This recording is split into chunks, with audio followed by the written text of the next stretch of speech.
17절에 보시면 예수님께서는 지금 예루살렘으로 올라가고 있습니다. 예루살렘으로 올라가고 있다는 것은 예수님께서 십자가의 죽음을 위하여 올라가신다는 것이고, 이제 곧 붙잡히셔서 고난을 받고 십자가에 못 박혀 죽으실 거라는 겁니다. 예수님께서 이 땅에 오신 목적은 분명했고, 예수님은 자신이 이 땅에 온 목적을 따라 행동을 하셨습니다.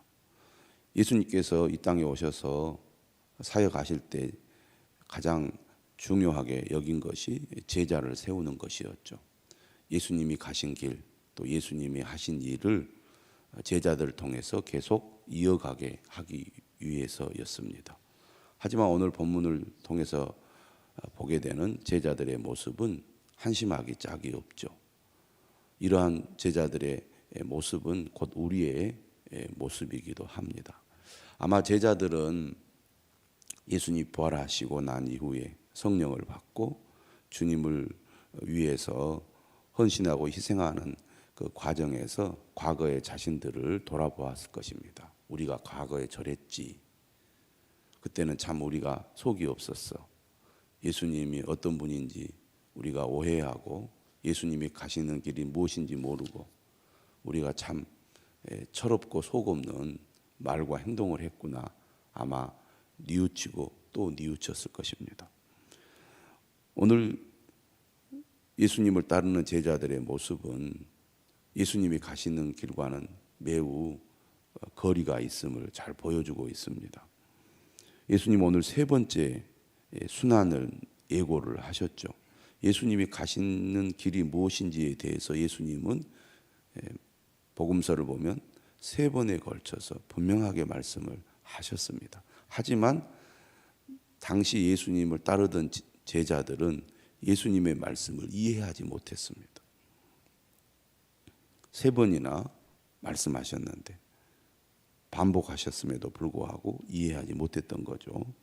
오늘 17절에 보면 12제자를 따로 데리시고 길에서 이렇게 말씀하십니다. 따로 데리시고 말씀하셨다는 것은 예수님을 따르는 무리들과 분리시켰다는 얘기죠.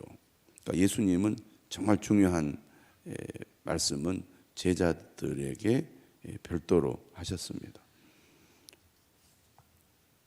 18절이죠. 보라, 우리가 예루살렘으로 올라가노니 인자가 대제사장들과 서기관들에게 넘겨짐에 그들이 죽이기로 결의하고 이방인들에게 넘겨주어 그를 조롱하며 채찍질하며 십자가에 못 박게 할 것이나 제3일에 살아나리라. 이전보다는 훨씬 더 구체적으로 예수님이 겪게 될 고난과 죽음에 대해서 말씀하십니다. 자, 이러한 예수님의 계획과 목적과는 이제 반대의 일이 오늘 20절 이하에서 일어납니다. 그때 세베대의 아들의 어머니가 그 아들들을 데리고 예수님께 왔습니다. 세베대의 아들의 어머니, 우리가 잘 알다시피 야고보와 요한의 어머니죠. 야고보와 요한도 이미 성인이고 나이가 어느 정도 들었을 텐데 그의 어머니가 어린아이의 어머니도 아니고 이미 성인이 된 자녀의 어머니잖아요. 근데 그 어머니가 예수님께 찾아와서 자녀를 부탁하는 것이 약간 좀 이상해 보입니다. 그러나 뭐 어린아이의 어머니든 나이든 자녀의 어머니든 자녀를 향한 어머니의 마음은 똑같겠지요. 배와 아버지를 버리고 예수님을 따른 자신의 두 아들이 예수님을 통해서 성공하고 잘 되기를 바라는 것은 어떻게 보면 어머니로서는 당연한 것이라고 할 수도 있습니다. 21절에 예수님께서 말씀하시죠. 무엇을 원하느냐? 그러자 이렇게 말합니다. 나의 이 두 아들을 주의 나라에서 하나는 주의 우편에 하나는 주의 좌편에 앉게 명하소서. 세베대의 아들의 어머니는 자신이 하는 요청이 사실 무엇인지 잘 모르고 있었을 것입니다. 예수님께서도 그렇게 말씀하시죠. 너희는 너희가 구하는 것을 알지 못하는도다. 세베대 아들의 어머니의 요구사항과 예수님이 가시는 길은 전혀 다른 길이었기 때문입니다. 예수님 이렇게 말씀하시죠. 내가 마시려는 잔을 너희가 마실 수 있느냐?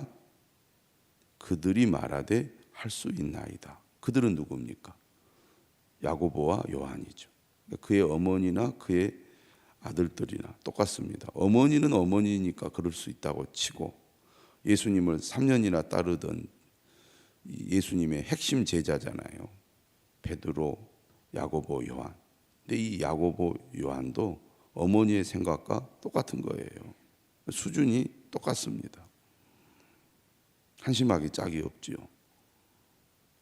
그런 제자들을 예수님이 세상에 두고 떠나려고 하실 때 얼마나 예수님 답답하셨겠습니까?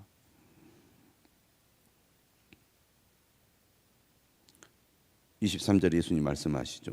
이르시되 너희가 과연 내 잔을 마시려니와 내 좌우편에 앉는 것은 내가 주는 것이 아니라 내 아버지께서 누구를 위하여 예비하셨든지 그들이 얻을 것이니라. 내가 마시려는 잔을 너희가 마실 수 있느냐? 그러자 야고보와 요한은 마시겠습니다. 자신 있게 얘기를 했어요. 내가 예수님의 오른팔과 왼팔이 될 수 있다면 내가 못할 게 뭐가 있겠습니까? 또 지금까지 예수님께서 제자들을 이끌고 가실 때 3명의 제자들이 특별 대우를 받았기 때문에 야고보와 요한은 더 기대가 컸을 것입니다. 또 어머니까지 나서서 아들을 이렇게 밀어주잖아요. 그러니까 더 자신감이 충만해서 주님이 하라고 하신 것은 할 수 있습니다. 이렇게 얘기하는 거죠. 그러나 예수님께서 마시려는 잔은 십자가의 죽음을 가리키는 거잖아요.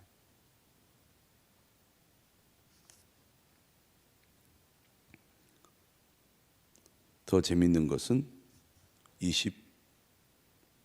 24절입니다. 나머지 10명의 제자가 듣고 그 두 형제에 대하여 분이 여겼습니다. 2명의 제자나 10명의 제자나 똑같은 거죠. 그들의 관심은 오직 예수님에게 인정을 받아서 예수님의 오른팔 왼팔이 되는 것이었습니다. 그러니까 예수님께서 가시는 길이 무엇인지를 전혀 이해를 못하고 있었다는 거죠. 무려 예수님이 3번째 순환 예고를 하셨음에도 불구하고 제자들은 완전히 번지수를 잘못 찾고 있습니다. 그런데 이러한 제자들의 모습이 사실은 우리의 모습이라는 겁니다. 우리가 주님을 믿고 주님을 따른다고 하면서도 우리도 이 제자들과 같은 생각, 제자들과 같은 마음, 욕심을 가지고 예수님을 믿고 따를 때가 많다는 얘기죠. 예수님은 이러한 제자들의 모습을 보고 예수님이 이 부분에 대해서 앞에서도 한 번 더 얘기하셨거든요. 또 얘기를 하시는 겁니다. 제자들을 불러다가 말씀하죠.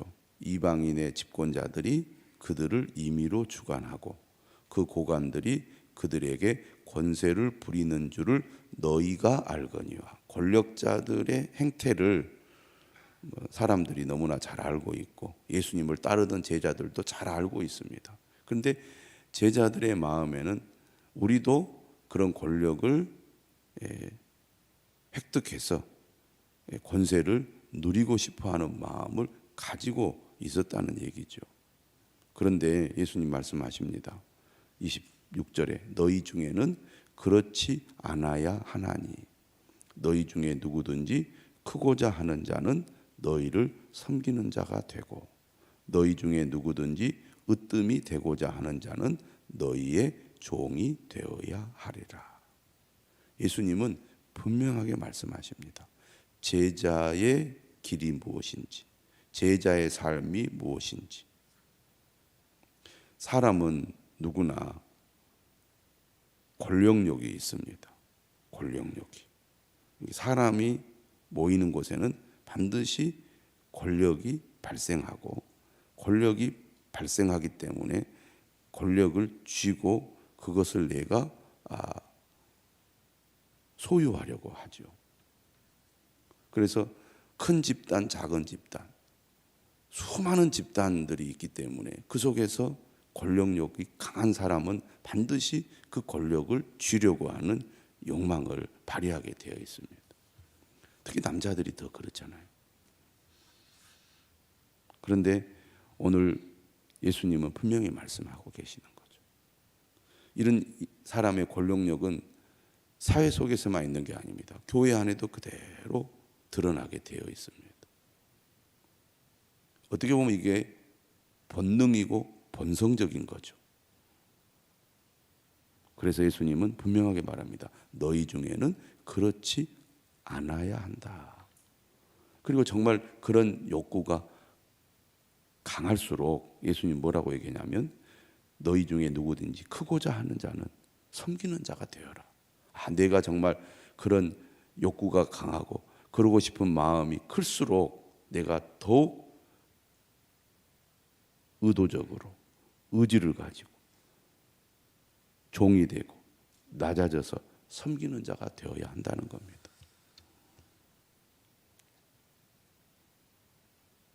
섬기는 자는 27절에 분명히 얘기하죠. 종이 되는 겁니다. 종이 된다는 게 뭐냐? 종이 된다는 게 요즘 시대로 얘기하면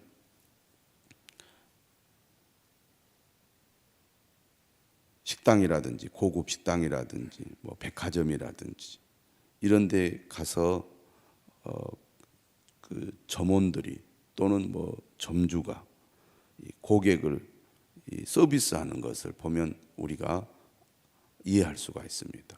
얼마나 깍듯하게 예의를 갖추고 고객의 눈높이에 맞춰서 그들이 마치 종처럼 섬기잖아요. 그런 태도를 가지고 다른 사람을 섬기는 자가 되어야 한다는 거죠.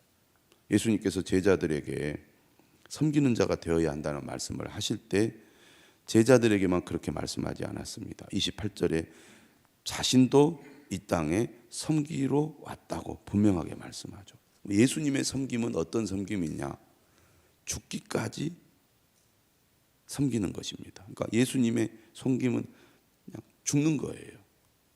그래서 예수님은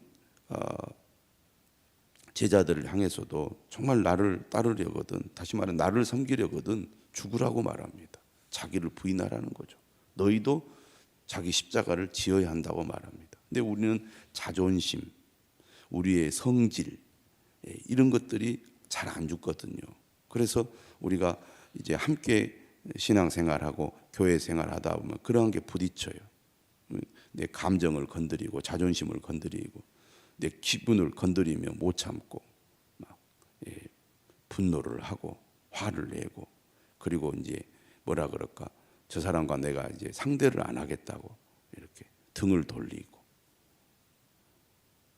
성격이 좀 활달한 사람은 말로 하고 성격이 좀 소심한 사람은 이제 삐져가지고 이제 아는 체도 잘 안 하고 상대도 잘 안 하고 이렇게 이제 행동을 하잖아요. 시기하고 질투하고 미워하고 분노하고 이런 감정이 막 우리 안에서 일어납니다. 그런데 예수님은 이 땅에 왜 왔느냐?